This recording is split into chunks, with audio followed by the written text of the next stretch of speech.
কাজটি করো, do the work, do the work.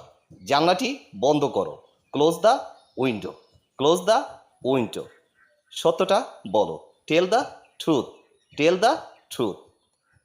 আমরা কিন্তু খুব সহজেই বাংলা থেকে ইংরেজি করলাম, কিন্তু এই কথাগুলোই যদি এইভাবে বলা হয় যে কাজটি করা হোক, সত্যটি বলা হোক, জানলাটি বন্ধ করা হোক, তখন আমরা কিভাবে করব? অবশ্যই আমাদের প্যাসিভে করতে হবে। আর কাজটি করো, জানলাটি বন্ধ করো, সত্যটি বলো, এগুলো হচ্ছে ইম্পারেটিভ সেন্টেন্স। তাহলে আমরা যখন প্যাসিভে করব, অবশ্যই আমাদের লেট দ্বারা সেন্টেন্সটা শুরু করতে হবে। তাহলে কাজটি করা হোক, let the work be done, let the work be done. সত্যটি বলা হোক, let the truth be told, let the truth be told.